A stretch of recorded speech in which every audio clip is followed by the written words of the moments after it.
आर्यन खान की जमानत मामले को लेकर सुनवाई फिलहाल जो है शुरू नहीं हुई है। हम सीधे आपको लिए चलेंगे सेशंस कोर्ट मुंबई।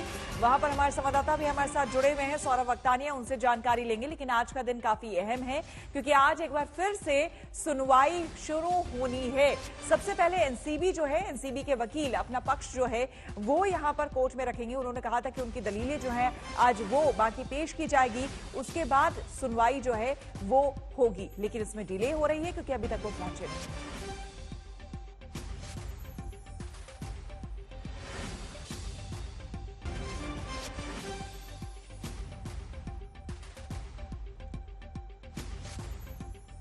और आपको बता दें, हमारे संवाददाता सौरभ वक्तानिया आर्थर रोड जेल से इस वक्त हमारे साथ जुड़ गए हैं। सौरभ, उसी जगह पर है जहां पर अब काफी वक्त हो गया है आर्यन वहां पर मौजूद हैं और तमाम बाकी जो आरोपी ड्रग्स मामले में हैं वो इस वक्त वहां पर जेल में हैं। सौरभ, आपके पास क्या कुछ जानकारी? काफी डिले हो रहा है, 11 बजे से लगभग इंतजार किया जा रहा था कार्रवाई के शुरू होने का, लेकिन अभी तक कार्रवाई शुरू नहीं हुई।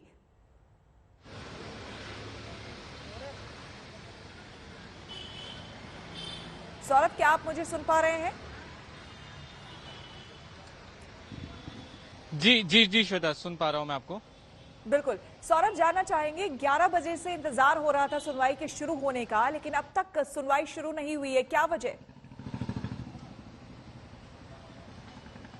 जी देखिए श्वेता, बहुत गहमा गहमी है कोर्ट के अंदर। एक तरफ से एक अलग तरीके की फाइट चल रही है। मैं आपको बता दूं कि कल कोर्ट ने कहा था कि ये जो सुनवाई है कल की, वो 11 बजे सुनवाई शुरू होनी चाहिए, लेकिन एनसीबी की तरफ से जो additional solicitor general Anil Singh ने कहा कि उनको सिर्फ एक आधे घंटे की सुनवाई करनी है बॉम्बे हाईकोर्ट में, तो वो 11:30-12 बजे तक सेशंस कोर्ट आ जाएंगे। लेकिन मैं अभी आपको बता दूं कि 11:15 का समय बीत चुका है। आर्यन खान और बाकी के जो आरोपी के वकील है, चाहे वो अमित देसाई हो, सतीश मानी शिंदे हो या एनसीबी के ऑफिशियल्स हो, वो सारे के सारे कोर्ट रूम में पहुंच चुके हैं।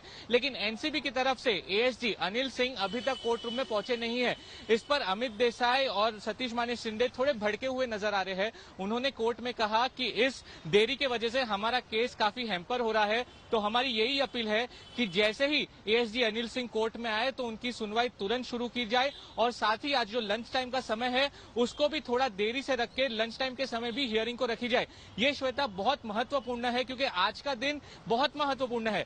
देखिए, अगर आज बेल की हियरिंग खत्म नहीं होती, आज बेल के ऊपर कोई जो है डिसीजन नहीं आता, तो सीधे 5 दिन तक, मैं आपको दोबारा बोल रहा हूं, सीधे 5 दिन तक आर्यन खान को जेल के अंदर रहना पड़ेगा।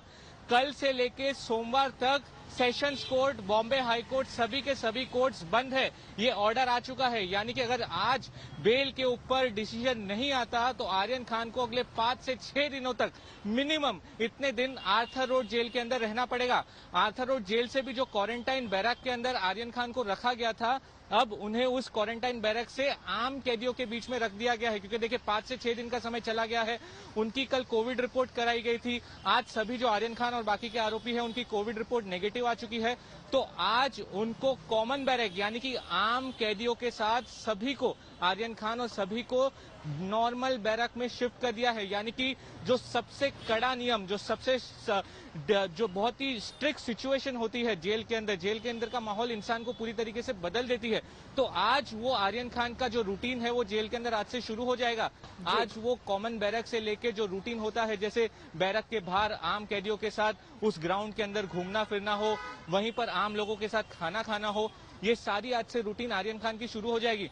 जेल के सोर्सेस हमें बता रहे हैं कि आर्यन खान को जेल का खाना नहीं पसंद आ रहा है, इसलिए उन्होंने मनी ऑर्डर के थ्रू जेल में कूपन्स लेके रखे हैं। इन कूपन्स के थ्रू उन्होंने सारे वाटर बॉटल और स्नैक्स जो सामान है वो अपने पास रखा है। किसी को भी जेल का खाना पसंद नहीं आएगा, जेल के अंदर की लाइफ पसंद नहीं आएगी। आर्थर रोड मुंबई का सबसे बड़ा जेल है, जहां पे ना सिर्फ पेटी क्राइम्स से लेकर जो बड़े बड़े क्रिमिनल्स हो, एक्सटॉर्शनिस्ट हो, टेररिस्ट हो, सारे के सारे जो बड़े बड़े क्रिमिनल्स हो इसके अंदर हो, पूरे इंसान को अंदर से बदल देती है जेल की लाइफ। तो ऐसे में अब आम जो रूटीन है, जो डेली रूटीन है, उसमें आर्यन खान को रहना पड़ेगा। और श्वेता, बहुत इंपॉर्टेंट है कि इसलिए कि अगर आज कोर्ट से कोई जजमेंट नहीं आता तो अगले 5 दिनों तक, मैं दोबारा कह रहा हूं कि अगले 5 दिनों तक आर्यन खान को इसी आर्थर रोड जेल के अंदर रहना पड़ेगा। इसलिए इसीलिए बार बार आर्यन खान के जो एडवोकेट्स है, चाहे वो अमित देसाई हो, सतीश माने शिंदे हो, वो बार बार यही कह रहे हैं कि ये देरी क्यों हो रही है, जब कल से हमने आपको बता दिया था कि आज का दिन बहुत ज्यादा महत्वपूर्ण है। 11 बजे नहीं तो 11:30 बजे आप हियरिंग शुरू कर दीजिए, लेकिन 1:15 बजे का समय हो चुका है। एनसीबी की तरफ से एएसजी अनिल सिंह अभी तक कोर्ट रूम में क्यों नहीं पहुंचे? तो एनसीबी की तरफ से एक और जो एडवोकेट है चिमलकर, उन्होंने ये कहा है कि उनकी 2 हियरिंग थी बॉम्बे हाईकोर्ट में और वो फ्री नहीं बैठे। वो जैसे ही वो 2 हियरिंग हो जाएगी, वो भागते हुए बॉम्बे हाईकोर्ट से सेशंस कोर्ट आएगी। अब देखिए श्वेता, बॉम्बे हाईकोर्ट से सेशंस कोर्ट कितना दूर है? बेहद सिर्फ 10 मिनट का फासला है। पैदल चल के वो 10 मिनट में बॉम्बे हाईकोर्ट से सेशंस कोर्ट आ जाएंगे, लेकिन पहले बॉम्बे हाईकोर्ट के जो केसेस है उसको खत्म होना होगा।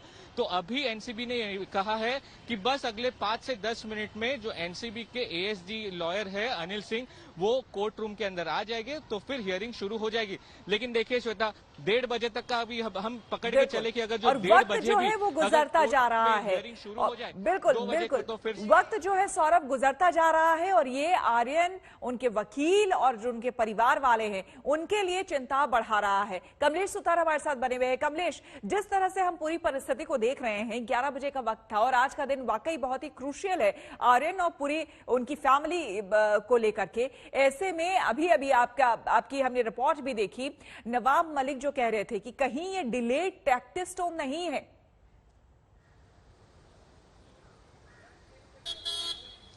जी, नवाब मलिक एक वरिष्ठ मंत्री है महाराष्ट्र में, एक महाराष्ट्र के कद्दावर नेता है और उन्होंने इस तरह के एलिगेशन लगाना काफी सीरियस है श्वेता। वो कह रहे हैं कि उनके दामाद के केस में भी इसी तरह की डिले टैक्टिक्स की गई थी। उनके दामाद को 8.5 महीनों तक जेल में रहना पड़ा था और उसके बाद नवाब मलिक का यह दावा है, उन्होंने आज एक प्रेस कॉन्फ्रेंस करके ये कहा, ये आरोप लगाया कि जिस तरह की कोर्ट ऑर्डर है उसमें ये बताया गया है कि उनके दामाद के पास कोई भी कॉन्ट्राबैंड सब्सटेंस नहीं मिला था। इस तरह के उन्होंने आरोप लगाया और उनके दामाद को फ्रेम किया गया था। और थोड़ी देर पहले हमारी जो उनके साथ बातचीत थी, उन्होंने ये भी कहा कि इसी केस में भी, शायद आर्यन खान केस में भी इसी तरह की डिले टैक्टिक्स लगती है। उनके जिस तरह से दामाद को कई महीनों तक जेल में रहना पड़ा था और जिस तरह से हमने घटनाक्रम देखा, जिसका जिक्र भी थोड़ी देर पहले सौरभ ने किया कि पिछले कुछ दिनों से हम देख रहे हैं लगातार जिस तरह से लेट हो रहा है, जिस तरह से सुनवाई आगे टलती जा रही है, उसको देखकर ये आरोप वो लगा रहे हैं। और आरोप हमने देखा है श्वेता कि अलग अलग तरीके के आरोप लगे, फ्रेमिंग के आरोप लगे। इसी पूरे केस को लेकर नवाब मलिक ने इससे पहले भी आरोप लगाए थे, चाहे वो मनीष भानुशाली या किरण गोसावी का। बिल्कुल, कमलेश सौरभ आप दोनों बने रहे हमारे साथ, आपसे और जानकारी लेंगे।